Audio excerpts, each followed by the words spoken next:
Sharks are far more dangerous than most people realize. With over 300 species, many can grow over 20 feet and have a bite force strong enough to crush bone. But what really makes them terrifying is their unpredictability. While they can detect blood from miles away, sharks often attack with little to no warning, triggered by movement or vibrations in the water. Every year, countless close encounters occur, and not everyone escapes. In this video, we'll dive into 6 of the most harrowing shark attacks that show just how little control we have in their domain. It was August 15, 1998, in the small coastal town of Broad Bay, South Africa. Broad Bay was known for its long stretches of sandy beaches and a slow, quiet way of life. Most of the people in the town were either fishermen or worked in businesses catering to tourists who came for the sea views and occasional sightings of dolphins or seals. The town's economy depended on the ocean, but lately the water had become dangerous. A few weeks earlier, a local fisherman named Johan Koster went missing. His boat was found adrift near the shore, with deep gashes on its hull. Then, not long after, the remains of a marine biologist named Linda Cook washed ashore. She had been working as a shark watcher, tracking the great white sharks that roam this part of the ocean. But whatever had killed her left little more than pieces of her wetsuit and scattered bones. The people of Broad Bay were uneasy. Some wanted the beach closed, but the town council refused. They didn't want to lose the last bit of summer tourism. This day, the 15th of August, was hot and dry, and Sheriff Eric Yonker was sweating in his uniform. Eric was a man in his mid-40s, stocky, with thinning hair and a temper that flared quickly. He had lived in Broad Bay his whole life and had a strong sense of pride in his town. When the council refused to act, Eric decided to take matters into his own hands. With him were his 2 deputies, Peter Volker, a wiry younger man with more bravery than sense, and Hans Decker, older, slow-moving, and a little too fond of the bottle. They had spent the morning preparing an old fishing boat they had borrowed from a friend of Eric's. It wasn't built for hunting sharks, but Eric didn't care. He had gathered up all the tools he thought they would need, some fishing nets, harpoons, and for good measure, the sidearms they all carried on duty. Peter seemed eager to get going, but Hans was less enthusiastic. He'd heard stories about the great white sharks in the area. These predators were infamous along the South African coast, growing up to 6 meters long, with powerful jaws that could crush anything in their path. Fishermen had long told tales about boats being attacked by these sharks, but most people brushed them off as exaggerations. As the 3 men pushed the boat into the water, Eric couldn't help but feel a little thrill. He liked the idea of taking on something dangerous, proving he could handle it. There had been too much talk, too much fear in the town lately. If they caught the shark responsible for the attacks, they would be heroes. The waters off Broad Bay were rich with marine life. It wasn't uncommon to see seals swimming near the rocks or dolphins playing in the waves. But the great white sharks were the true kings of the area. Every year during the cooler months, they would gather here to hunt seals. Tourists would come from all over the world to watch the sharks breach the water as they attacked their prey. But this year, something had changed. The attacks on people had started, and no one could explain why. The 3 men spent most of the afternoon patrolling the waters a few miles off the coast. The ocean was calm, the surface almost glassy, reflecting the sun's heat. They tossed chum into the water, hoping to attract the shark that had been terrorizing the town. Hours passed without any sign of the predator. Peter grew restless, pacing the boat's small deck while Hans sat with his back against the side of the boat, taking sips from a flask he had hidden in his jacket. Eric remained focused, scanning the horizon. He had heard that sharks could sense blood from miles away, and he was determined to catch this one. As the sun began to sink lower in the sky, casting long shadows across the water, something caught Eric's eye. A dark shape moved beneath the surface, about 50 meters from the boat. It was big, bigger than anything he had ever seen before. His heart raced. This was it. This was the shark that had killed Linda Cook, maybe even Johan Koster. Eric shouted to the others, and they quickly grabbed the harpoons and nets. The time had come to face the beast. The great white shark moved slowly at first, circling the boat in wide arcs. It was a massive creature, easily over 5 meters long. Its dorsal fin cut through the water like a knife, and each pass it made seemed to draw it closer to the men. Eric was ready. He gripped the harpoon, waiting for the right moment to strike. The boat rocked gently beneath them, the calm of the ocean contrasting sharply with the tension on board. But before any of them could react, the shark suddenly surged forward. It was faster than they expected. In a blink, the massive head came up from under the water, slamming into the side of the boat. The impact sent Eric and Peter stumbling, while Hans, caught off guard, lost his footing and fell overboard with a splash. For a few terrifying seconds, there was silence. Just the sight of Hans thrashing in the water and the slick black fin cutting toward him. Panic set in fast. Peter grabbed a rope, throwing it toward Hans, but the shark was quicker. It darted forward with a horrifying speed, its jaws opening wide, exposing rows of sharp, serrated teeth. In one swift motion, the great white clamped down on Hans's leg, pulling him under. The water turned dark with blood. The waves muffled Hans's screams as he was dragged deeper, disappearing beneath the surface. Eric stood frozen, staring at the place where Hans had vanished. He had seen sharks before, but nothing like this. This wasn't just an animal. It was a machine built for killing. As the water churned red, the shark came back to the surface as if to show its dominance. For a brief moment, they saw it clearly, its massive bulk gliding effortlessly through the water. The look in its black, lifeless eyes was cold, almost calculating. Peter screamed something, but Eric didn't hear. The younger man fired his handgun into the water, the sound of the shots cracking through the air. But bullets were useless against something so powerful. The shark didn't flinch. Instead, it turned toward the boat again. This time, it came in with full force. Its body slammed into the boat's hull, sending a violent shockwave through the vessel. The boat tipped dangerously to one side, water spilling in over the edge. Eric and Peter struggled to regain balance, but it was too late. The shark struck again, its massive jaws clamping down on the side of the boat. Wood splintered under the force and water rushed in. The boat began to sink, slowly at first, then faster as the damage worsened. Peter was yelling now, his voice desperate, but Eric's mind was blank, gripped by shock. The shark circled again, its movements deliberate, almost taunting. It wasn't hunting them, it was toying with them. The boat was breaking apart, sinking into the depths, and there was nothing they could do to stop it. In one final violent push, the shark rammed the boat, flipping it completely. Eric hit the water, gasping as the cold shock stunned his body. He could hear Peter shouting somewhere nearby, but he couldn't see him. The overturned boat bobbed in the dark water, pieces of debris scattered around them. For what felt like an eternity, Eric and Peter clung to the wreckage, shivering, terrified. The shark seemed to have vanished, disappearing into the inky depths. The night crept in, swallowing the horizon. Peter's voice grew weaker with each hour, his strength fading in the freezing water. As dawn approached, Eric realized that Peter had slipped beneath the waves, his grip on the wreckage lost in the night. Rescue boats arrived later that morning, drawn by the faint distress signal Eric had managed to send out before their equipment was lost. They found Eric clinging to a piece of wood, half-conscious, his face pale with exhaustion. Peter was gone, and so was Hans, swallowed by the cold ocean. Eric was the only one left to tell the story. Broad Bay's beaches stayed open, and the council still refused to acknowledge the danger, but the shark was never seen again. The town quietly moved on, but Eric could never shake the feeling of being watched from beneath the waves, haunted by the memory of the predator they had underestimated. The shark may have vanished, but its presence lingered, a reminder of the power lurking in the depths.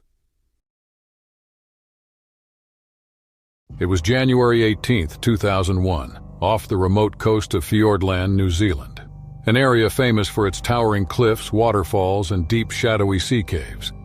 This part of New Zealand was both stunning and dangerous, known for its treacherous waters and unpredictable wildlife. John Arne, a thrill-seeking adventurer, had always been drawn to places like this. At 32 years old, he had spent much of his life exploring remote coastlines, often alone.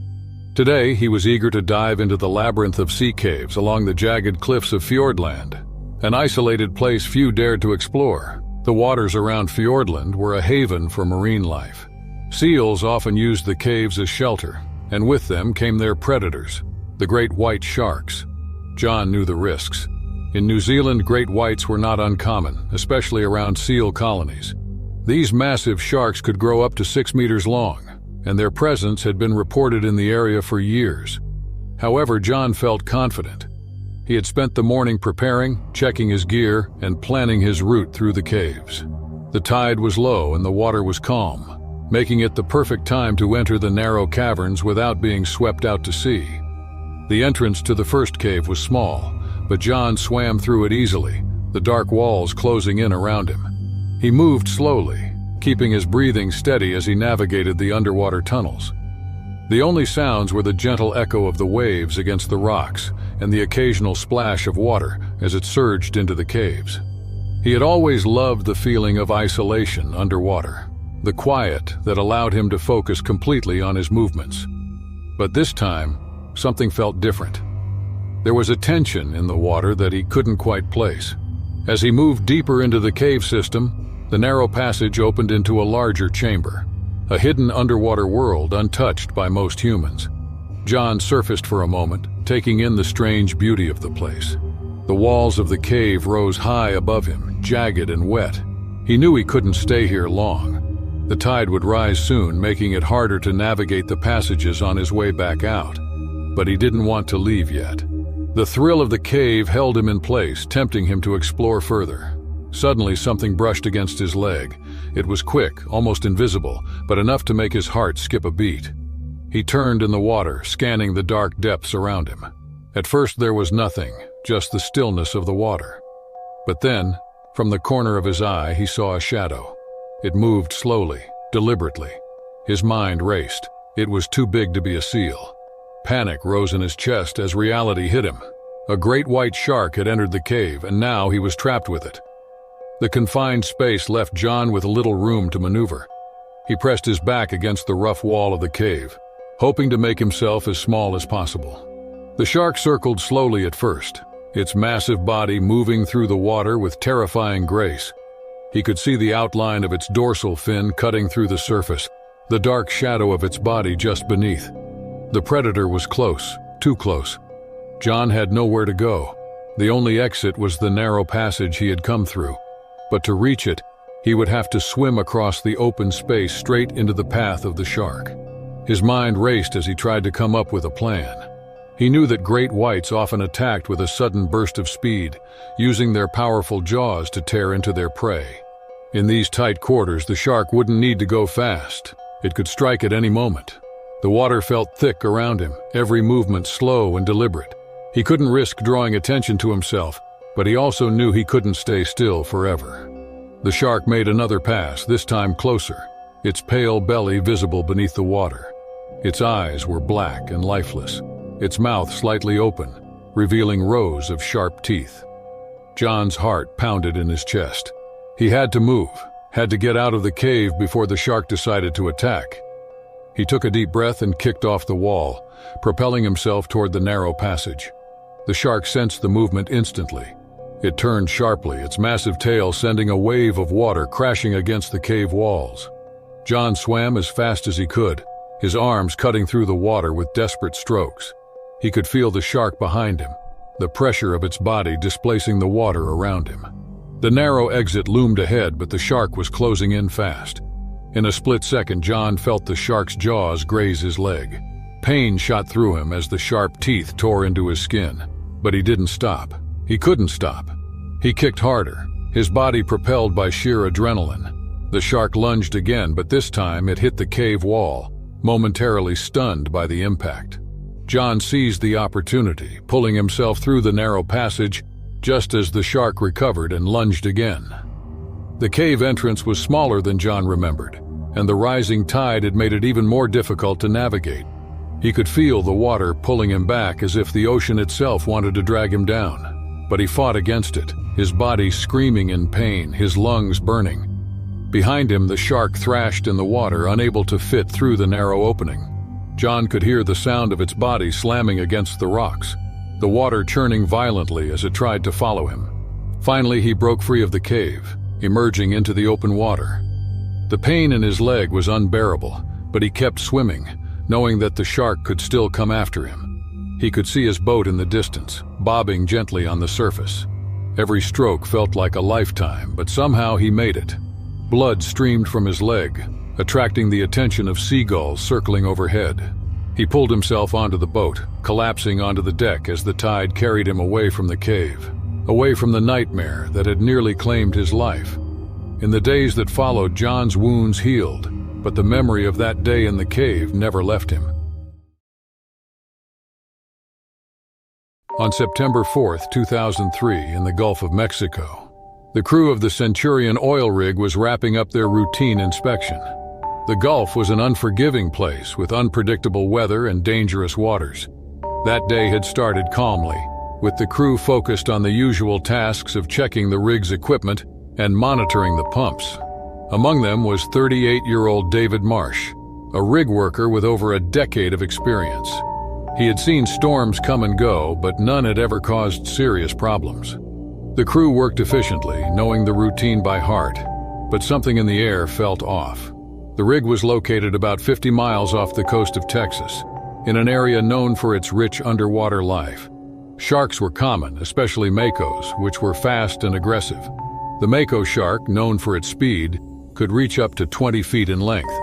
In the Gulf, they hunted fish, but there had been reports of sharks attacking boats and even oil rig equipment drawn by vibrations and noise. David and his team were aware of the dangers the Gulf posed, but the job paid well, and they had grown accustomed to the risks. That afternoon, the weather changed without warning. Dark clouds rolled in fast and the wind picked up.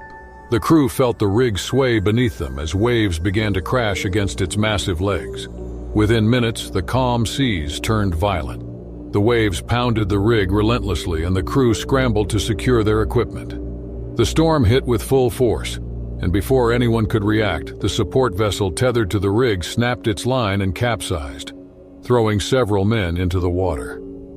David saw the chaos unfold from the lower deck of the rig, where he was working alone. He immediately radioed for help, but the storm drowned out his voice.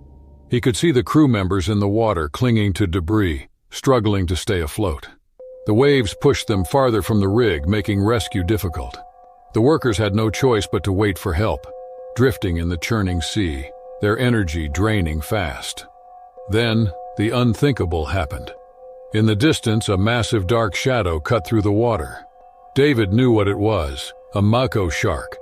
Drawn by the vibrations and movements in the water, the shark circled the men. It was big, easily over 15 feet, and it moved with purpose. The workers in the water saw it too. Panic set in as they kicked and thrashed, trying to stay on top of the floating debris. David, still trapped on the lower deck, watched helplessly. He was closest to the water, just above the surface, and the shark was only yards away. His heart raced as he realized that if the shark didn't go after the men in the water, it would come for him. He had to act fast. He scanned the rig's lower levels for something, anything that could be used to defend himself or signal the others. But the storm made it nearly impossible to think clearly. The shark made its first pass, circling the debris where two men clung to a broken piece of the capsized vessel. It was testing the situation, waiting for the right moment to strike. The crew on the rig tried to lower ropes, but the violent wind and rain made the task nearly impossible. The shark closed in, moving faster now. One of the men in the water lost his grip and slipped into the open sea, his head barely above the surface. David grabbed a metal rod from the side of the rig and held it tight, knowing that if the shark came closer, it might be his only weapon.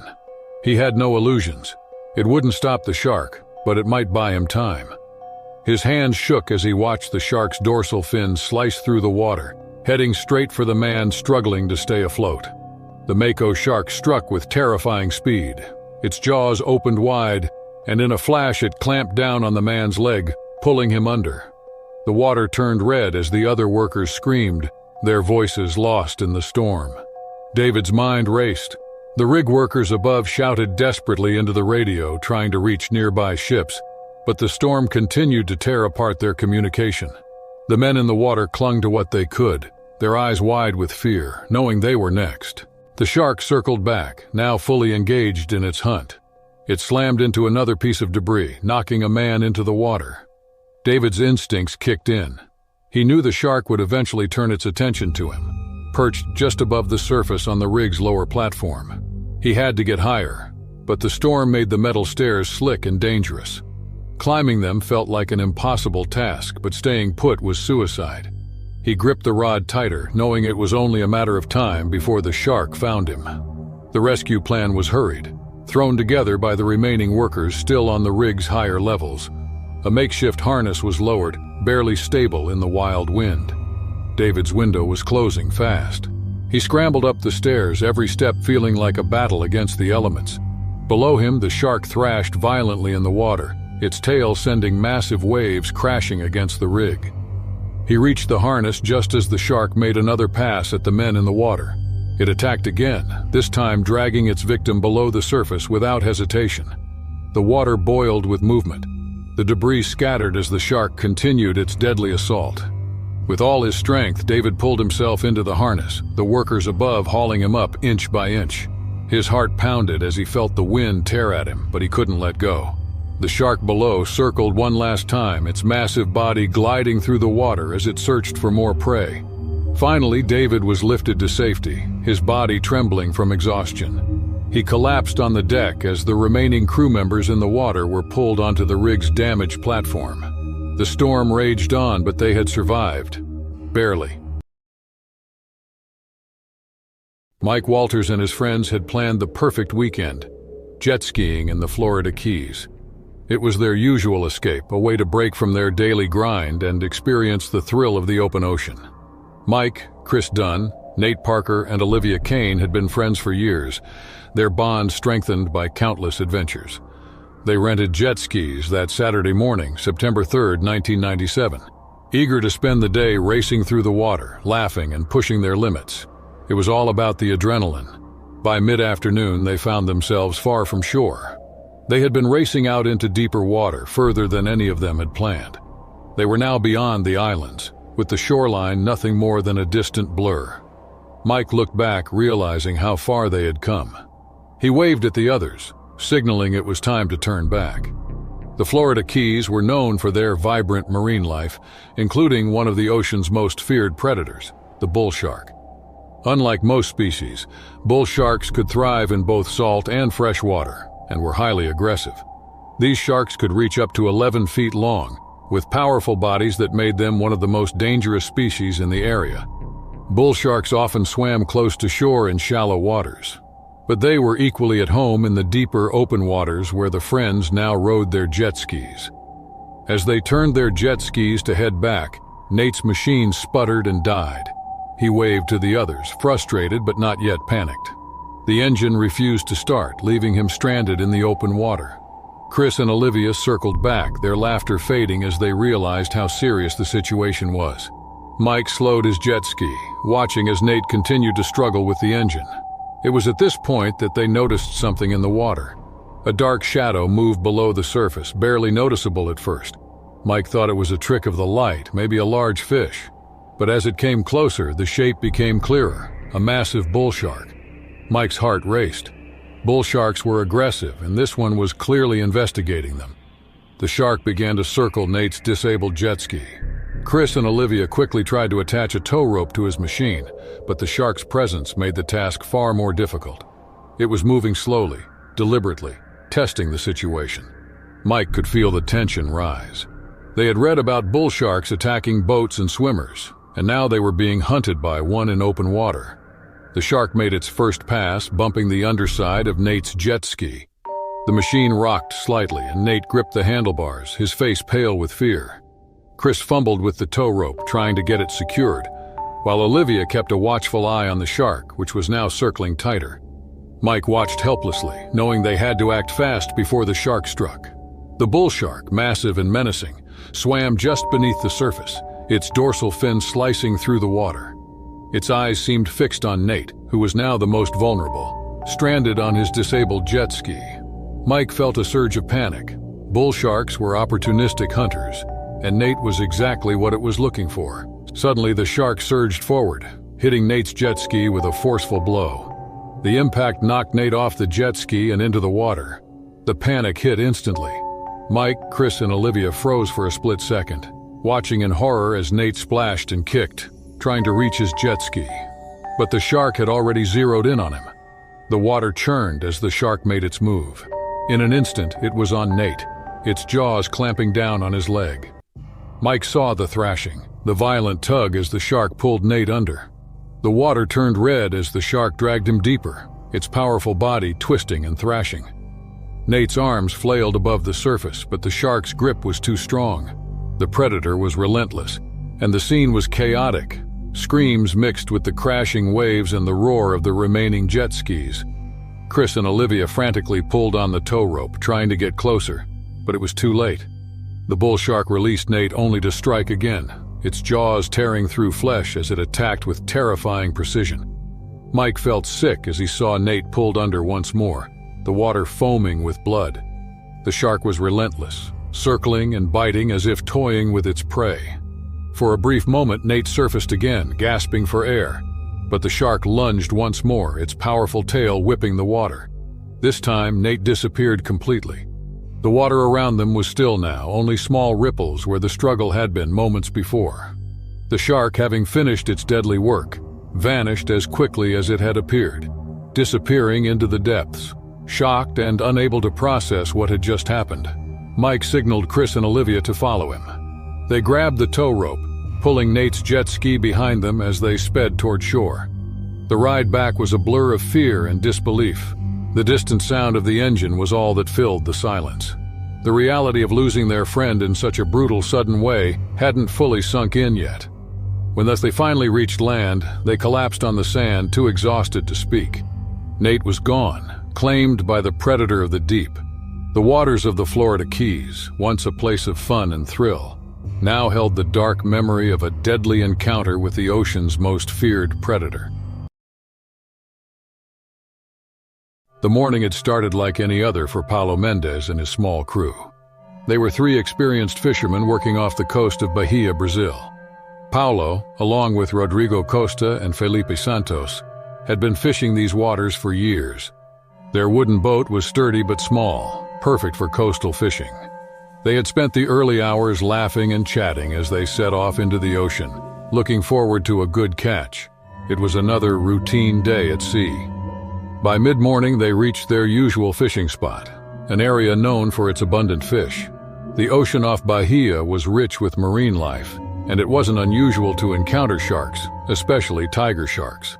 These predators were infamous in these waters, known for eating anything from fish to sea turtles. Tiger sharks could grow up to 16 feet long and were relentless hunters, sometimes attacking boats. But Paulo and his crew had never had a direct encounter with one until today. It was September 7th, 2005, and after a few hours of casting their nets, they felt something heavy pulling on them. The men exchanged excited looks. The net was full, heavier than usual. They began pulling it in, expecting a good haul. But as they heaved, the boat jerked violently, almost tipping to one side. The smiles faded. Something was wrong. Paulo peered over the side of the boat and saw it. A massive tiger shark circling just below the surface. The shark wasn't interested in the fish at first, but the movement of the boat and the struggling catch had drawn its attention. It began circling closer, brushing against the hull. Paulo's heart raced. The boat, small and wooden, wouldn't stand a chance against such a large predator. He knew the shark could easily overpower them. Rodrigo and Felipe were pulling in the net, unaware of how dangerous the situation had become. Then, without warning, the shark slammed into the side of the boat hard enough to make it rock.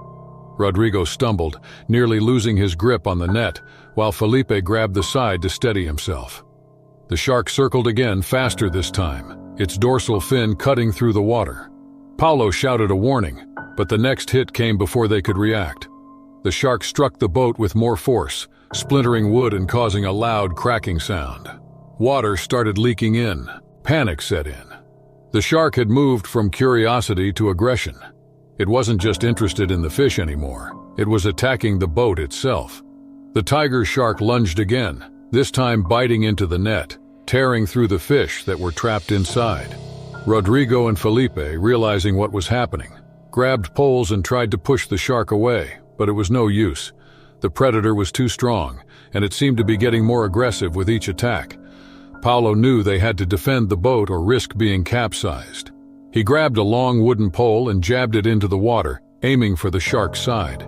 Rodrigo followed, using a metal gaff hook to strike the shark as it came close. The animal thrashed in the water, its powerful body sending waves over the deck, making it harder for the men to stay on their feet. The shark lunged again, this time hitting the stern of the boat, nearly tipping it over. The impact knocked Felipe off balance and he fell hard onto the deck. Paulo and Rodrigo pulled him back to his feet as the boat groaned under the strain. The water was coming in faster now, and the men knew they didn't have much time. Felipe grabbed a knife and cut the net, hoping to release the catch and maybe distract the shark. For a moment it seemed to work. The shark dove after the loose fish, disappearing for a few seconds, but it quickly returned, smashing into the boat's hull again. The small vessel rocked violently, and Paulo could feel the boat beginning to sink under the pressure. The men were exhausted, their arms aching from the constant struggle to keep the shark at bay. The shark, relentless in its attacks, was trying to capsize the boat. Paulo knew if they ended up in the water, they wouldn't stand a chance. Tiger sharks were notorious for attacking anything in the water, and they had already seen how aggressive this one could be. With the boat taking on more water, the crew had to act quickly. Rodrigo grabbed a spare piece of equipment and tossed it into the water, hoping to distract the shark one last time. The shark lunged at the floating object, tearing through it as easily as it had the net. But it gave the crew a brief moment of relief. They used the time to stabilize the boat, bailing out as much water as they could with buckets, trying to stay afloat. For a moment, the shark disappeared and the water calmed once more. The men stood in tense silence, waiting, their bodies trembling from exhaustion and fear. Then, without warning, the shark made one last charge, its massive body slamming into the side of the boat, causing a final, deep crack in the wood.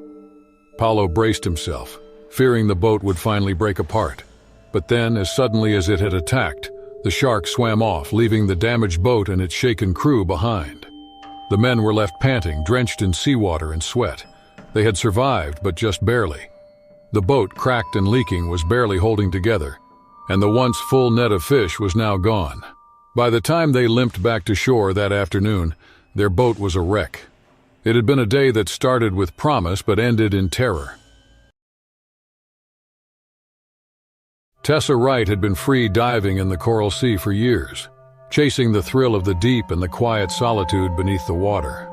She was one of Australia's best, known for her ability to hold her breath longer than most could even imagine. On this particular morning of September 15, 2007, she was preparing for a deep dive off the Great Barrier Reef, aiming to break her personal record. It was a challenge she had been working toward for months, pushing herself to dive deeper and longer with no oxygen tank, relying only on her lungs and training. The water was calm as she floated near the surface, taking long, steady breaths to prepare for the descent. The Coral Sea was known for its vibrant marine life, but it also had its dangers. Reef sharks were a common sight, but they usually posed no threat. However, the deeper waters attracted larger predators, including the infamous great white shark, one of the ocean's most dangerous creatures. Still, Tessa had dived into these waters many times and had learned to respect the risks. Today, she focused only on the dive, not the creatures that lurked in the depths. After a final deep breath, Tessa descended, her body moving effortlessly through the water. She felt the familiar calm as she sank deeper, passing coral formations and schools of fish. Her goal was the ocean floor, over 50 meters below the surface. The deeper she went, the quieter the world became, the water growing darker around her. She checked her watch. She was on track, her lungs steady, her mind clear. Then something changed. Around 40 meters down, a shadow appeared above her. It was moving slowly, just beyond the edge of her vision. Tessa's heart quickened, but she didn't panic. It was likely a reef shark, curious but harmless. She had encountered them before. But as she looked closer, her blood ran cold. Following behind the smaller shadow was something much larger, a great white shark gliding silently through the water, its massive body unmistakable. It wasn't hunting yet, but it was curious. The great white had noticed her, and in the deep she was vulnerable. There was no way she could outswim a predator of this size. She was still too far from the surface, and she had no oxygen tank to rely on. Her lungs began to tighten, and the air she had taken in before the dive now felt like it wasn't enough. She had to stay calm. Any sudden movement could trigger the shark's predatory instincts. Tessa floated as still as she could, her eyes locked on the great white as it circled slowly above her. The reef shark was no longer a concern. It swam off, leaving her alone with the far more dangerous predator. The great white shark continued to move closer, its wide body casting a shadow over her. It wasn't attacking, but it wasn't leaving either. It was testing her, sensing her vulnerability in the water. Tessa knew that sharks were sensitive to movement. If she panicked and kicked too hard, the shark might mistake her for prey. But she couldn't stay in the deep for long. Her lungs were burning now, and she needed to start her ascent. Slowly she began to rise, using minimal movement to avoid attracting attention. She kept her eyes on the shark, watching its every move. The great white moved closer, its massive head tilting slightly as it glided past. Tessa's heart pounded in her chest, but she fought the urge to rush. She was only halfway to the surface, and the shark was still circling her. Each time it passed, it came nearer, its cold black eyes studying her. She could feel the tension building in the water, every second stretching longer than the last. With each slow kick of her legs, Tessa ascended, her lungs aching for air. The shark, sensing her movement, turned sharply, swimming alongside her now. Its presence was overwhelming, its body close enough that she could see the scars along its sides. She had studied sharks before and knew their behaviors, but nothing had prepared her for this, being so close to one with no protection and no way to escape quickly. As she approached the last 10 meters, the shark grew more aggressive, swimming tighter circles around her. Tessa felt the pressure building in her chest, her body screaming for air. She was almost there, but the shark was too close now, its body brushing against her as it turned sharply. Her movements became more desperate as she kicked harder, trying to make it to the surface before the shark decided to strike. The final moments were a blur. The great white made one last pass, coming so close that Tessa could feel the rush of water from its tail. It was her last chance. With one final push, she kicked hard, breaking through the surface and gasping for air, her lungs burning as she gulped in the oxygen she so desperately needed. Tessa quickly scanned the water around her. The shark was still below, its massive body circling just beneath the surface, but it hadn't attacked. She began swimming toward the nearby dive boat, her body trembling with exhaustion and fear. Each stroke felt like a victory as she put distance between herself and the predator that had nearly claimed her. By the time she reached the boat and hauled herself aboard, she was shaking, her body weak from the lack of air and the terror she had just faced. The great white had let her go this time, but she knew that next time she might not be so lucky.